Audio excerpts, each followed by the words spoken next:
Human Nature, a journey in search of a peaceful and prosperous society with human nature as a guide. Led by your host, Adam Heyman. Welcome, everybody, to Human Nature.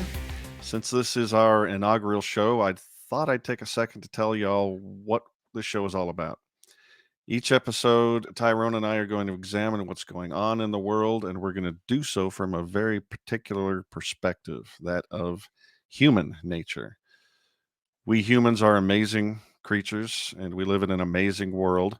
And although there's a very beautiful range of diversity in our nature, it still is the case that we have a specific human nature. We're not beavers, we're not ants, we're not squirrels, we're not dolphins.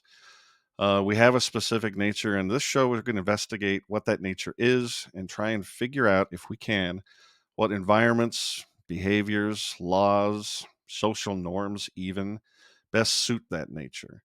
What makes humans prosper and thrive healthily and happily?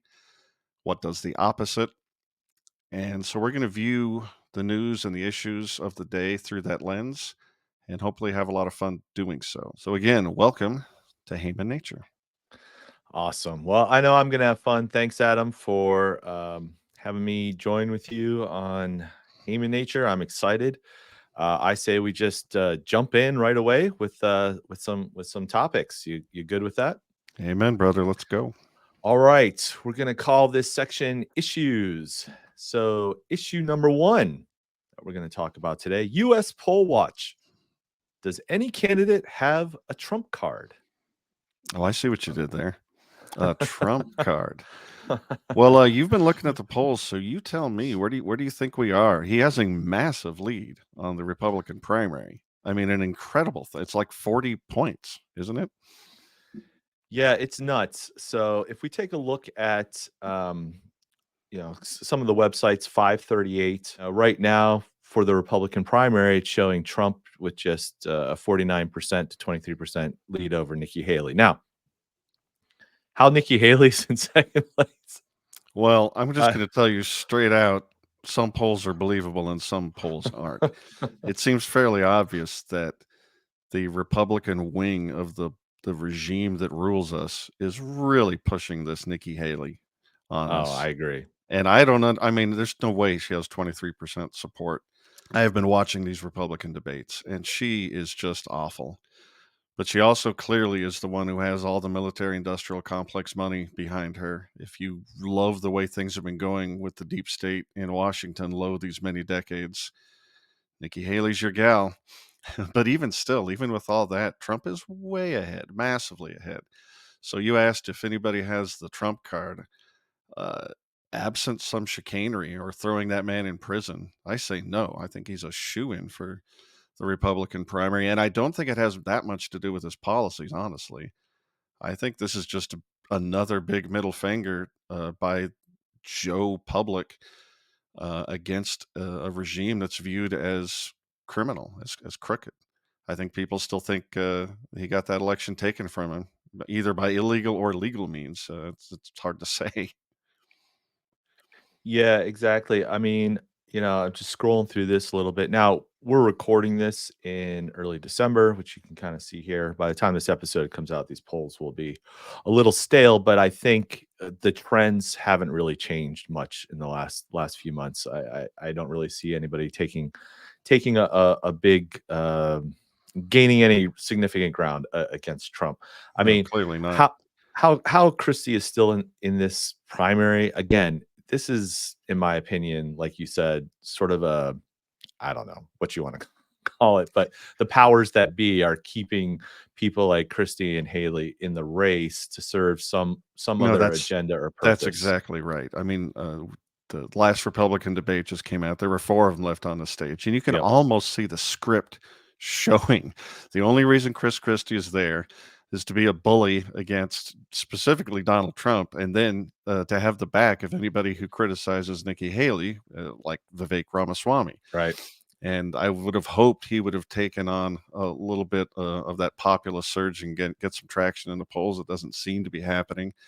But DeSantis is just withering away, which is sad. I mean, I hate him on foreign policy. He's way too belligerent, but he was a wonderful governor in Florida during COVID, and he stands against some of the woke nonsense in ways, again, Yeah. that I don't necessarily agree with, but I like the trajectory.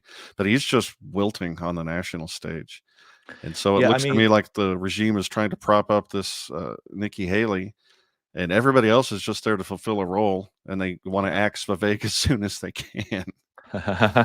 yeah. I mean, but just take a look at Chris Christie's unfavorables among Republicans. 52% unfavorable? I mean, yeah, yeah, Well, yeah, that's he's because he not that many Republicans own McDonald's franchises. But if that were to flip, Big Macs sales are going through the roof. no, he's And eminently unlikable. Again, he's just so there. our He was belt sales are going through the roof exactly. He too. was recruited just to be the guy who yells at Donald Trump, who's off stage and leading by. Again, I've seen 40 points that he's ahead of this.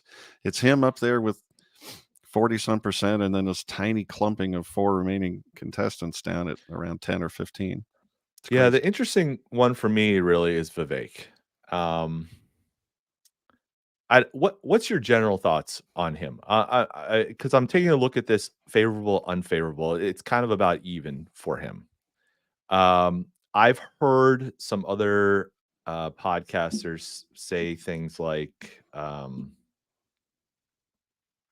they think he's a plant or some kind of I don't know, operative isn't quite the right word, but I mean, when you listen to what he's saying on the campaign trail and in interviews he's done, um, like when he's been on the Dave Smith podcast or whatever, I've never met the guy. I don't know him personally, but just taking him for what his word or what he says, I don't know. He seems genuine to me. He seems like a smarter version of Trump. I mean, I'm not I sure think why that's he isn't doing better in the primary polls among Republicans. Do you I think it's think you're just a name exactly right. recognition thing or I what? don't think so. I think it's something a little bit more sinister. If you listen to his words and his arguments, he is exactly what you said, a much smarter version of Trump. And the people who back Trump should be backing Ramaswamy as like just in case the deep state assassinates Donald, you've got this guy in your back pocket, but it's not happening. And to give the devil his due, Vivek does come off a little bit too polished, a little bit too smarmy. He comes off as kind of a know-it-all. Um, but I honestly think the biggest problem, and I don't have any proof for that, it's just a gut feeling, is that he's a little too brown for the average Trump supporter. I think he's got a weird last Really? name, and I think Hmm. in an age where, they're looking at the southern border being so porous, and Fox News has got people so scared that every one of these people is, smuggling either fentanyl or anthrax or bombs, and looking at the horrible immigration problem they're having in Europe right now, I honestly think your average Trump supporter who isn't looking at it that closely because Trump's their boy, they're not looking at these Right. primaries that much. But if they do, if they dip their toe in, I honestly think he's just a little too weird and foreign and brown in a time where Americans are afraid of that. We shouldn't Hmm. be. We should be a melting pot, but Yeah. things have gotten a little weird. And I honestly think that's what's holding him back because his policies, I'm not him. I'm a libertarian. I disagree with him here and Right. there, but his policies are pretty good, especially from that Trump perspective. I do not see why he's not getting more support except for this slightly nefarious reason. Okay. Well, that's interesting. I mean, I think if you had to make a prediction, you think Trump I don't know. Do you think he'll even be allowed to run? Well, they're trying to prevent that from happening. And I mean, we have the biggest government in the history of man that throws around trillions of dollars like they're nothing. So it's not like the stakes aren't high. Oh, and many of them are ideologically predisposed to think he's a Hitler. So I mean, they're trying to throw him in jail. They're trying to strike him from the ballot in many states. That hasn't worked so far, but it seems like they'll try anything. And if they taught us in '63, they're not above whacking somebody, if they don't think he should be president. So who knows? But it does look to me like if they don't do something awful, I think he could win the primary from prison, Eugene Debs style. Yeah, I think he'll definitely win the primary. The question is, can he be on the ballot? Um, but let's Well, just say take this scenario. Let's say for whatever reason Trump isn't in the race. He has a heart attack or just I don't know drops out for whatever reason, or just you know. I think then at that point the Trump supporters kind of have nowhere to go but to Vivek.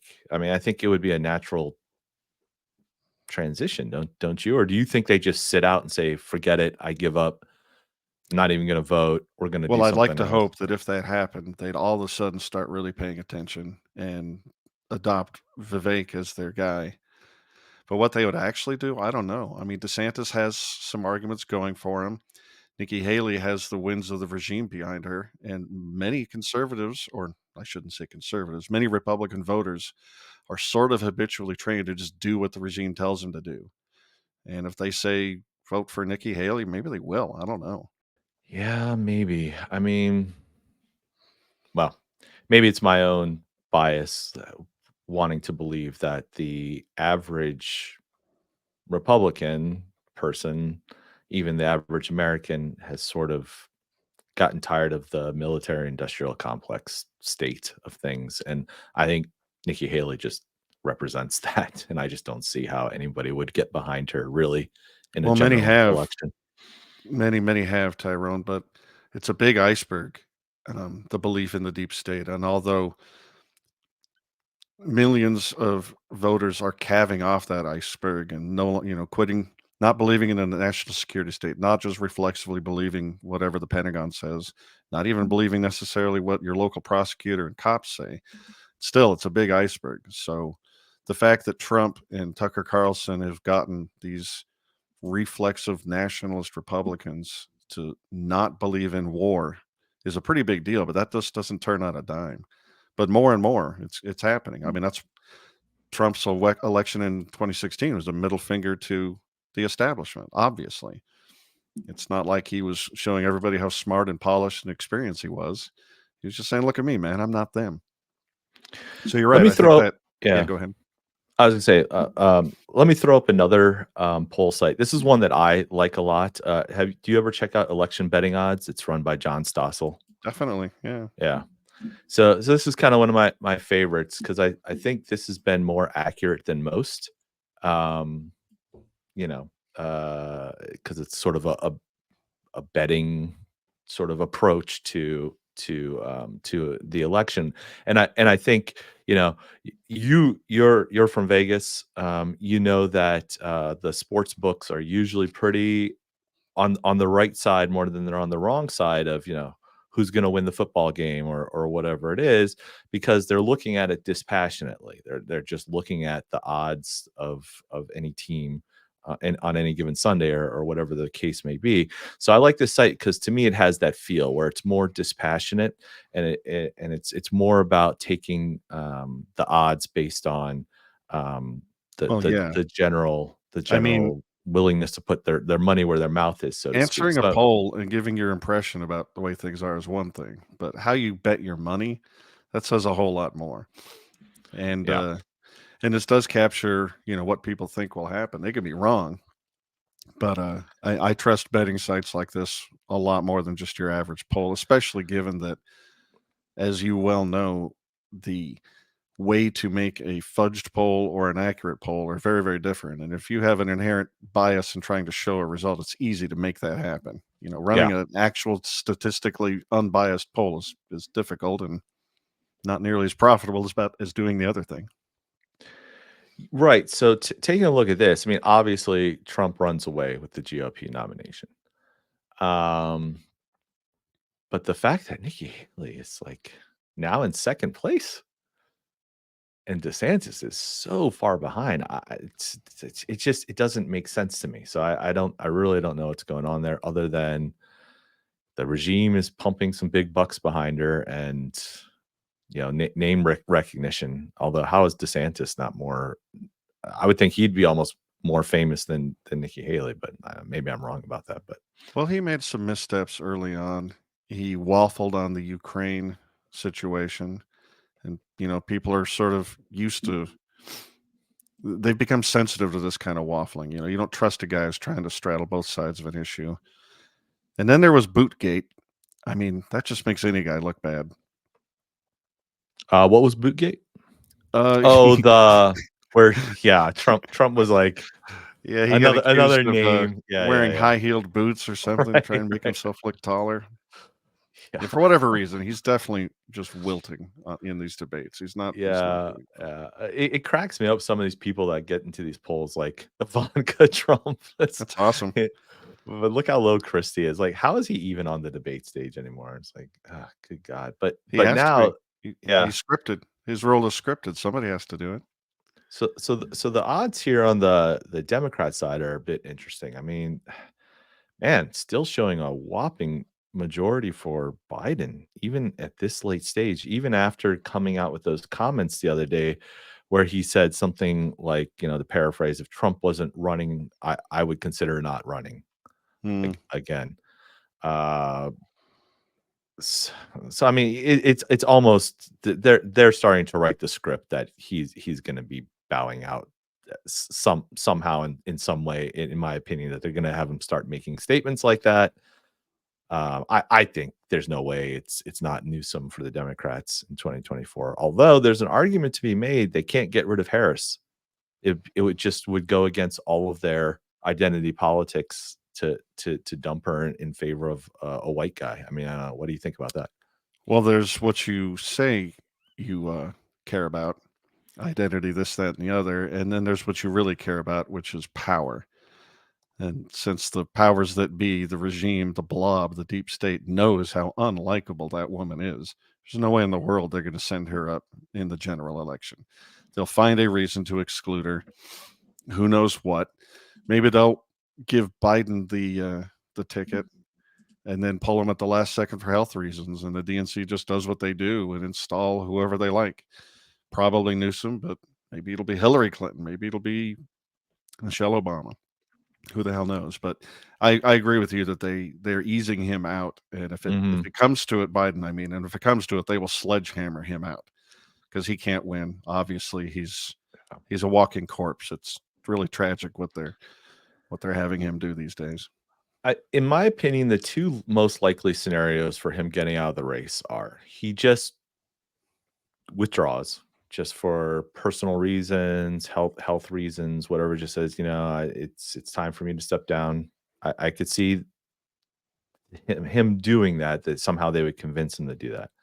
The other thing that I think is a little bit sneakier is um, the prosecutions that are starting to mount against his son, Mm-hmm. because I think if you really want to go 4D chess in a way, you would almost convict Hunter of something so that Biden would be forced to pardon him and then resign, because that would just be, you can't you I think even he would have to say, I can't pardon my son and then continue to run for president. I don't know. At least that's the way an old politician would have done it, right? Yeah, they're so nakedly and blatantly and obviously corrupt. I think this is just a move.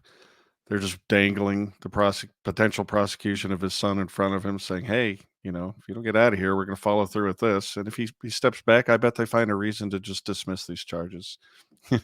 I think they're unscrupulous. I think they'll do whatever they think they have to do to get the right person in and get the right person out. And so, Yep. yeah, I think you'll see some sneaky shenanigans pave the way for greasy old lock him down and vax him Gavin Newsom to be the candidate in 2024 on the Democrat side. That's how I'd bet. Yeah. What do you think about this theory that's sort of been floating around that there's not even going to be a 2024 election? They'll invoke some sort of another national emergency or something I like think that. that's very unlikely. And the Yeah. reason is because they don't need to do that. Our election systems are, after all, opaque in all 50 states. They're not auditable. In 2016, half the Democrats or so thought that election was stolen. And in 2020, damn near all the Republicans are convinced that election was stolen. And since you can't actually look in and audit these election results anywhere in this country, why should any citizen have faith that an election even occurred? And if that's Mhm. true, I mean, I don't have any evidence that it was stolen, but that's what opacity means. You cannot see. So Yeah. if you are a deep state and you can rig an election, well, then you don't need to declare that we won't have any future ones. It's like, who cares? Yeah, we'll have an election and someone will win. It'll be the guy I want to win. I Yeah. hope we're not there, but I wish we had a more transparent election system. That's for sure. Well, I think 2024 is gonna be crazy. I think it's too early to even think of For all the sure. factors that are gonna happen. I mean, what's happening in the commercial real estate and inflation and jobs, it's I don't know. Next year's gonna be crazy. So I imagine we're going to be talking about this a lot. It's going to be the number one game show for 2024, the U.S. Political election. So I'm sure we'll have a lot more episodes talking about that. So let's move away from U.S. politics and switch over to issue number two: international shakeup. Is the rest of the world sending a message? So there's been a lot of elections in 2023 in Europe and elsewhere, and they've kind of been going in some different directions. Does anybody know where Albania is? Nice try, Tyrone. Albania's not a real country. So I thought this was interesting because here the Socialist Party totally dominated the elections in Albania, which I thought was interesting because not too far away here. Just you know, I'm reading this from BalkanInsight.com. Want to make sure we give everybody the appropriate credit. Um, but it wasn't even close. Well, what's interesting is you've got countries like this that are going socialist, and then you've also got a bunch of countries in Europe and South America that are going much harder in a right-wing nationalist populist direction. And I have a theory as to what's going on here. So here from theguardian.com is a headline on recent elections that happened in the Netherlands, and of course, I love how they always have to call out if somebody's far right. There's no such thing as regular right. No, there's no such thing. It's just regular right or middle. Hey, if you're on the right, you're far. You're far right. So far. So Uh, far. but Dutch election results put Geert Wilders' far right party in the lead. So in the Netherlands, you're having the opposite results, and we see this happening in Hungary and Italy and other places where the quote unquote far right is um, becoming more popular. But then you have countries like Albania, that's completely socialist. Spain seems like they might be heading towards some kind of civil war. Germany seems to be getting more totalitarian. So it just seems like Europe's a mess, and I can't predict that it's going in one direction or another. And I can't even think of, is it an Eastern Bloc versus a I don't think so. Western? So I'd like to hear your thoughts on it. What were you saying? You thought you had some kind There's of a theory on it? I do have a theory. It's a sloppy theory, but it's an interesting one. And there's a lot of variables, and it's hard to isolate any one of them to try and figure out what's going on. So entertain for me a hypothetical. Let's say you have a government that's nothing like the one America was founded on, with a constitution that's designed to keep the government small. Private property and freedom of association are basically the rule of the day. In such a system, it's like you would end up getting a right wing government by today's standards, just sort of because that's what that means. But that's not the way things are. So let's say you have huge governments that distribute resources in crony ways in the country, this hypothetical country. It makes perfect sense that these countries are going to drift socialist. And they should be doing so in big numbers. Because if what the government is doing is stealing resources from the populace and then giving it away to their favorite class, there are more poor people than there are rich aristocrats. So it would make perfect sense that if you're actually counting all the votes, if the government is stealing, well, I should vote in my interest and then get some of that given to me. In fact, the leading classes would need to use some sort of ideology to convince the masses to prop up some smaller group. You know what I mean? Like the military industrial class isn't that large a number of people, but we funnel enormous amounts of money to them because we've got the population terrified that if we don't, the Koreans or the Chinese or the Soviets, or the terrorists in the Middle East are going to all kill us. So if the government is stealing from everybody, it makes sense that socialism will be attractive. So the question then is, since we have these enormous governments all over the country, all over the world, why are a lot of them turning right wing now? Why the countries you just mentioned and the Netherlands here, and we're about to talk about Argentina, which is fascinating in a few minutes. But yeah, why are we making this sudden turn? And I can think of two reasons, and both are understandable. The first is that the more you introduce socialism into your country, the more horror, despair, starvation, and economic nightmares you're going to get. I mean, this is almost an empirical fact at this point. It certainly is uh, a logical fact. So once things get horrible enough, once you get runaway inflation, you maybe it's too late, but you make a turn towards a smaller government to try and fix it. And the other one, which is why so many on the left are calling these far right leaders and elections so worrying and so fascistic, is because I think they're a reaction to the fact that there's so much immigration coming into these, especially Western European countries, with people that have gotten, their own nation states in the Middle East and elsewhere have been obliterated. And so they're coming as refugees into these countries. And these new people don't want to live the same kind of political life as the people who were there before. A lot of them want Sharia law. They certainly don't necessarily want to live in the system of the colonialists who have been oppressing them for so long. So you've got this situation where you've welcomed these people in, and these people might just want to tear down your whole civilization. I mean, it's getting rough out there.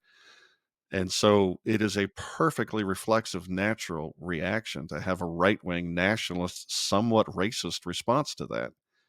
And I think you're seeing that. Okay. So you think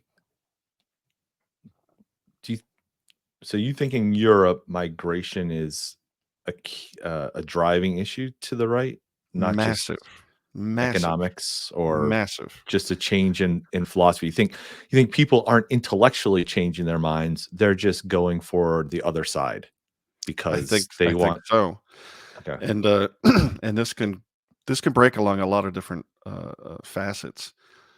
Like, if you're getting a huge tide of immigrants, it's going to turn into an ethnic test. Right wing ethnic nationalism is your natural reaction.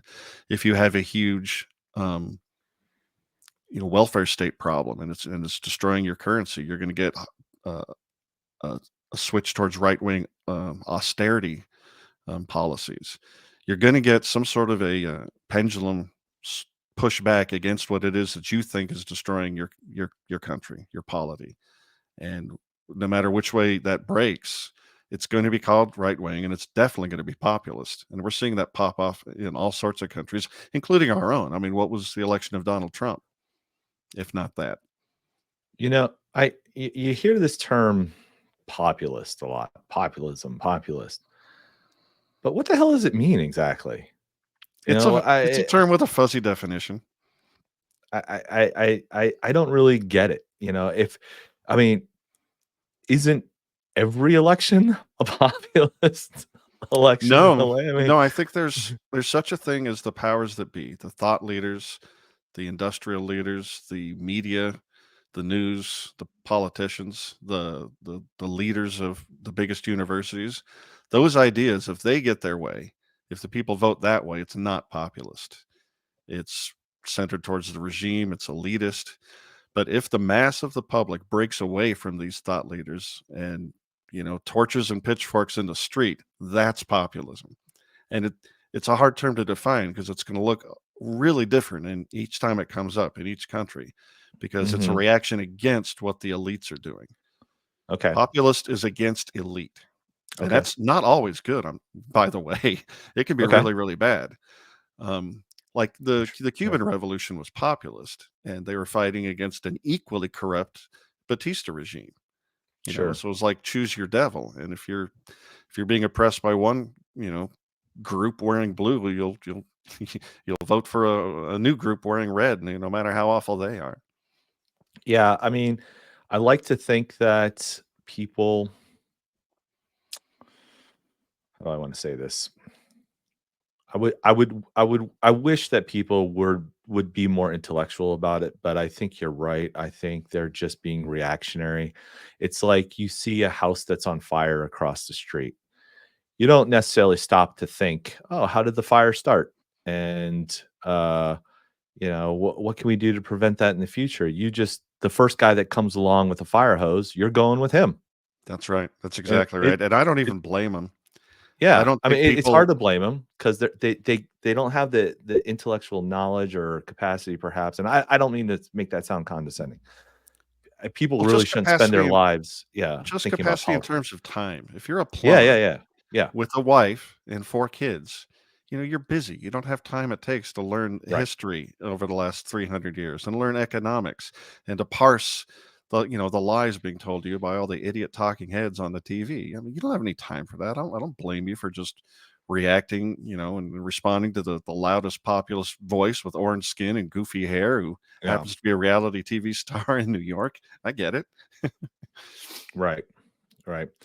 Now, you and I think would, I'm sure as we do some more shows, we'll be discussing. I think for the point of this show is we want to talk about um, things that are happening in the real world, but connect that back to a philosophical basis because that's kind of what interests us, the philosophy of just life and politics and ethics and what have you. So we're going to connect this a little bit to philosophical theories.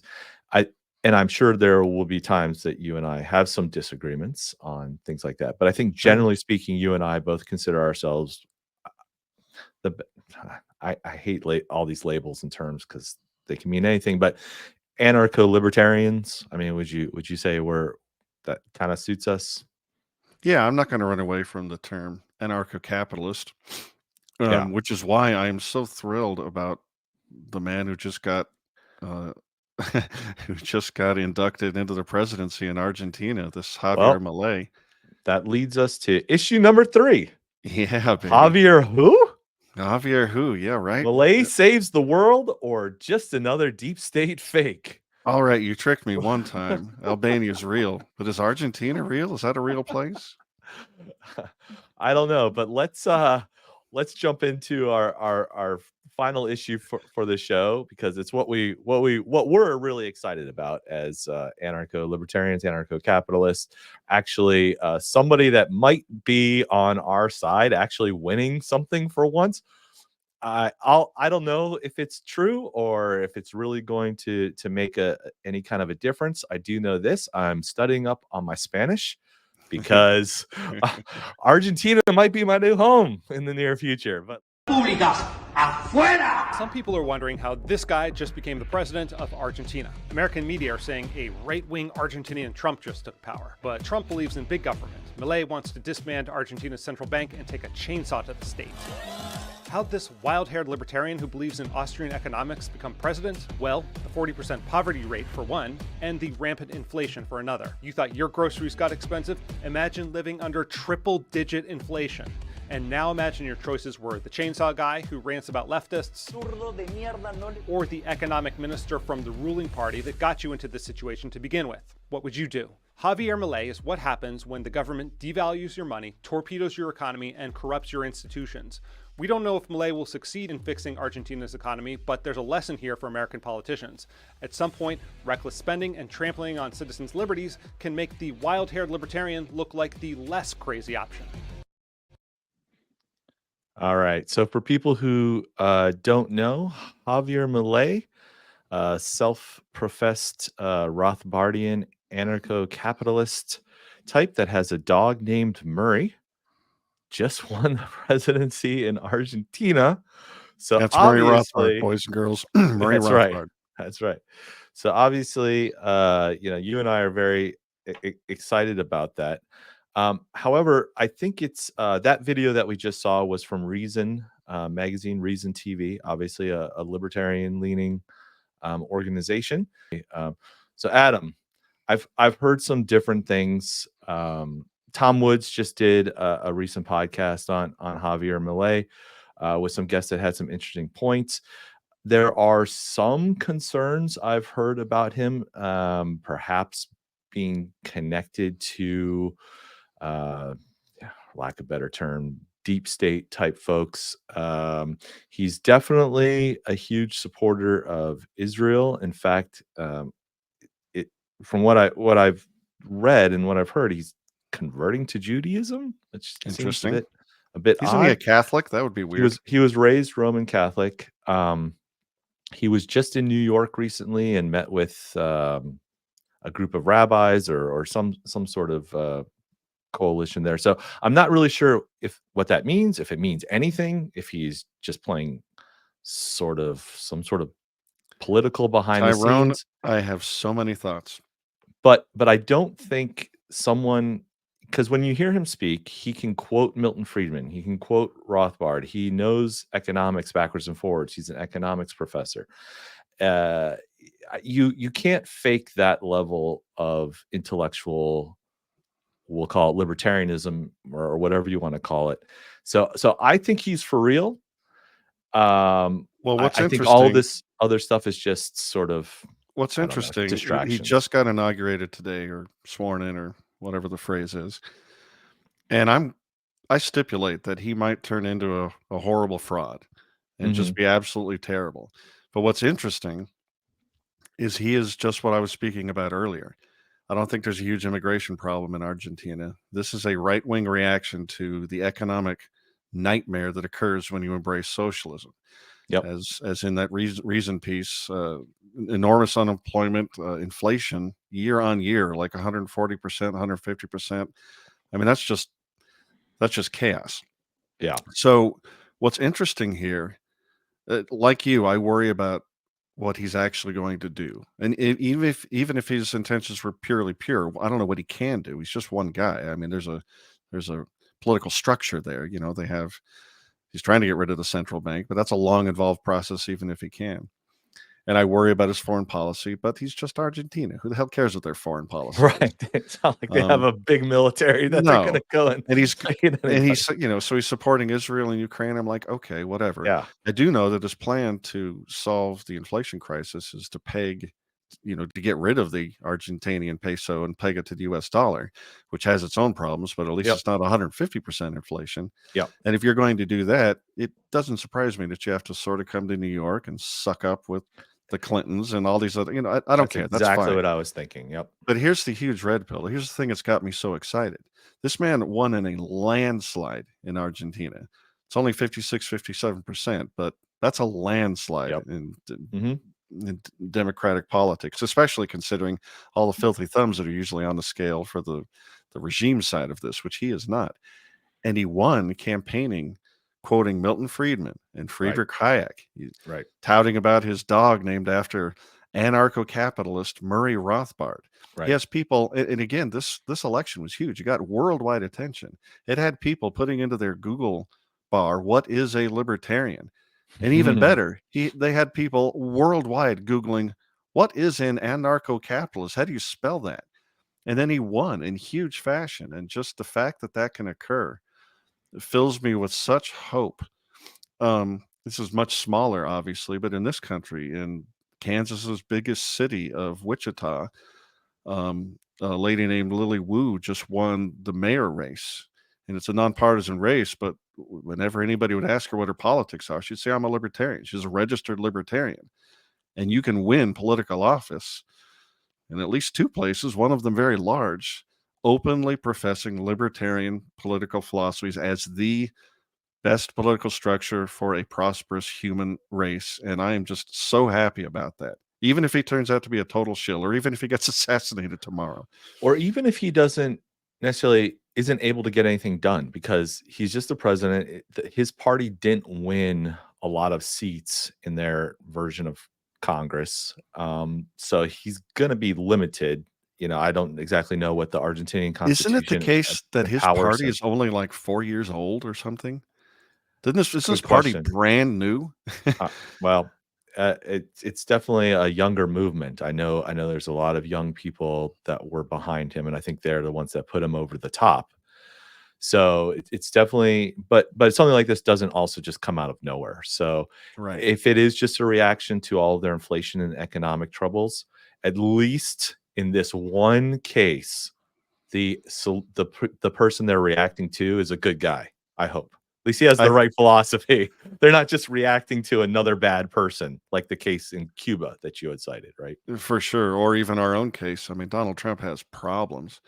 But this guy, he's an economics professor and Yep. former soccer player, and he plays in a rock and roll band, a Stones band or something. Yeah. So I mean, I'm optimistic about the guy. if he can just stop some of the crazy woke stuff and environmentalist crap that's And crony been, and cronyism. yeah, Remember, these people are stealing off the yep, backs of these poor Argentinians yep, for decades. I mean, that's right. Perón came in what, 46? And I don't imagine it was all roses before then, but it was much, much, much, much better. Yeah, So I that's mean, decades worth of stealing from these poor yeah. Argentinians, and finally they've had enough. Oh, and one more white pill.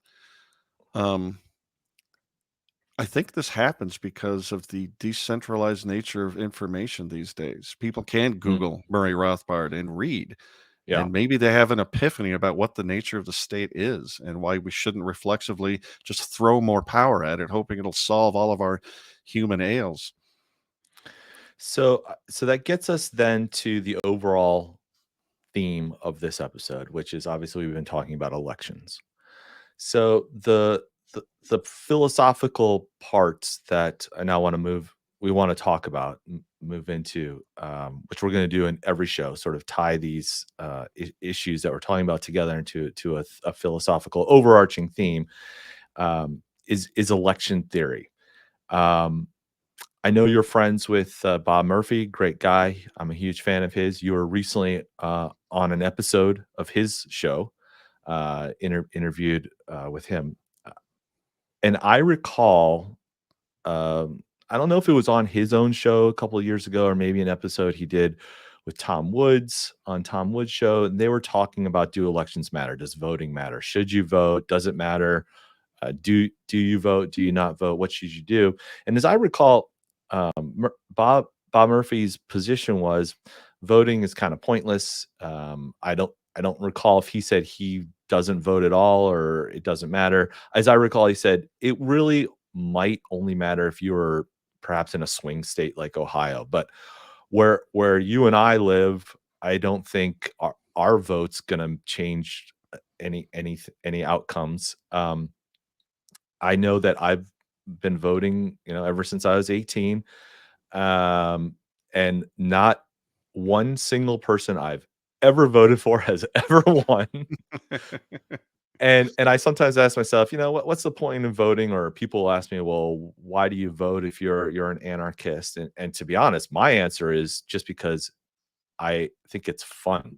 When I was 18, I was so excited to go vote for my first time, and there's something about just the, I don't know, nostalgia of it, or the pomp and circumstance of it. And yeah, I'm an anarchist. I don't want there to be a government, but election night is like Super Bowl for me. It's fun to watch, and I love watching politics. So I'd like to hear your thoughts about election theory. I don't know. Do you vote? Do you not? Do you not vote? What's your thoughts? And you'll always hear this. Well, if you don't vote, then you can't complain about the system that which is just the Well, stupidest I argument do I've ever vote. heard. But okay, I do vote, and it's only fitting that I do. A few years ago, I joined the Libertarian political party here in Nevada, and I'm in its leadership structure, so I'd better vote.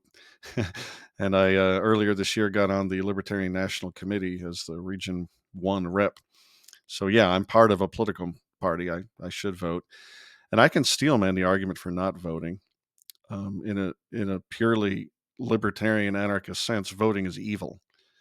If you are able to just vote yourself the property of somebody else, just by pulling a lever. That's kind of evil. If you can vote and conscript all young men under 30 years old to go fight in some war you want, that's evil. You're kidnapping them and forcing them to either kill or be killed. So in a democracy with a large state, there's something really wrong with voting. That said, we do live in that state. And even in the examples, a person like Bob Murphy might cite, your vote doesn't matter unless it literally comes to a tie of 65 million and change and 65 million and change. And you're the only, it's very rare that your vote is actually going to cast swing the needle one way or the other. And yet I still think it's dumb to not vote, because in this system, and as a stipulation or a caveat, let's assume that the votes aren't rigged. But if they're not rigged, at least voting will let everybody know what it is that you want. If you don't vote for what you want, you are never going to get it. So I don't understand the position that you just sit back and watch all these horrible things in the real world happen to you as your taxes go up and your regulations go up and the amount of things that you're able to do shrinks, the private sphere shrinks and the public sphere enlarges. If you don't vote and try to and at least say you don't want that, you want the opposite, well then you didn't even try to defend yourself. And the only alternative to that are people that actually do just try and slink away into the woods and live as agorists, which I fully endorse, by the way. Break laws, engage in barter, don't pay taxes. I'm down with all of that. Just kidding, NSA. But yeah, I think we live in a political system, whether we like it or not. These people insist you signed a social contract the first second you drew breath and screamed in this world. So until we can abolish the state, which I believe is barbaric, until we do that, exercise your rights within it and vote and tell these people what you do want. You do want less government. I want none, but at least vote for less. Right. You know, people who aren't of my philosophical persuasion, friends or family or whatever, will say, "Well, if you're an anarchist, then why are you involved in politics at all?" I'm also a member of the Libertarian Party. Have been for a long time. I'm a bit of a rarity. I'm a second generation libertarian. I was raised by a libertarian. My father Nice. was taking me to libertarian state conventions when I was Nice. 14 years old, and things like that. So I'm a rarity in that sense, that I've just grown up with it, and it's sort of second nature to me. But and I wasn't always an anarchist. I think that's sort of a typical journey that a lot of libertarians take. You start as limited government type and realize, well, if smaller is better, then there's nothing smaller than zero. But the point I'm trying to make with the elections or even participating in politics is that, yes, it's true. I don't want there to be a government, but that's not the world I live in. And the world I live in is one where every 4 years, a huge event comes along that everybody pays attention to. And it's the one time that you can really get your voice or message out there. So that's why I participate in the politics. It's not that I think libertarians ever going to get elected to be president. I have no illusions of that. I do think, though, it's an opportunity to spread the libertarian message, and at some point you get to a tipping point that if you can get it to enough people. I've heard that if you can get 10% of the population to believe in something, then that's enough to make a huge difference to change the direction of the way something goes. We're born into this system, whether we like it or not. And in a certain sense, voting is just a defensive measure. I mean, your vote does matter when it comes to small things like local referendums, raising of taxes. I mean, your vote does count there. And just from a philosophical point, if somebody says, "Hey, you're an anarchist, the hell do you think you're doing participating in politics? Isn't that dirty?" Right. Well, just project yourself forward about 8 years when you're in a gulag, because we might be. Yeah. What if you got to vote for the guard who Right. oversaw you, and you could vote for the guard who was going to beat you 8 times a day, or the Right. guy who's going to only beat you 1 time a day? Are you going to stand on principle and go, "Give me that eight beatings. I'm not going to vote for the one"? That's idiotic. Yeah. I mean, people try and hold if you have values, unprincipled people will try and hold them over your head and beat you with them. And to hell with that. I'm in America. I'm in a political system. It thinks it has control over me. It taxes me every year. Yeah, I'm going to participate. I'm going to vote. I'm going to tell them what I want and what I don't want. Yeah. No, I think that says it best. Adam, we're up against on time here. I think there was one thing we wanted to promote, and that's Tom Woods' new book. Oh, Um, absolutely. I got a copy right here. Diary of so a Psychosis. we will put the link to the website where you can order that and get more information in the description notes. Anything you want to quick say about it, Adam? Yeah, I've been looking forward to this book for quite some time. Tom Woods was a hero during the COVID insanity. He has a near daily newsletter, and it's just chock full of information. And during this COVID hysteria, he chronicled just the worst of the abuses and lies and insanity and contradictions. And a lot of people in my life have sort of forgotten what they did to us. And I think that's a crying shame, because if we don't if we don't burn that into our memory, well, then when the next real or imagined crisis occurs, they're going to do it to us again.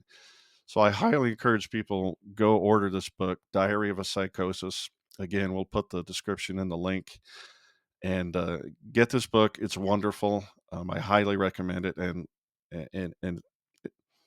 it's an inoculant against the overreach of government power, which we witness all too often and just suffered through. So go get that book and read it. I can't recommend it enough. All right, Adam. Well, thank you so much for letting me join you here as a co-host on your new show here, and I'm excited for the content we're going to be putting out in the future. Do us a favor, hit the like button, subscribe, follow us on Substack, X, Rumble, YouTube, at Heyman Nature. You'll find us all over the place. So thanks again, everybody, for tuning in, and I guess we'll catch you next time.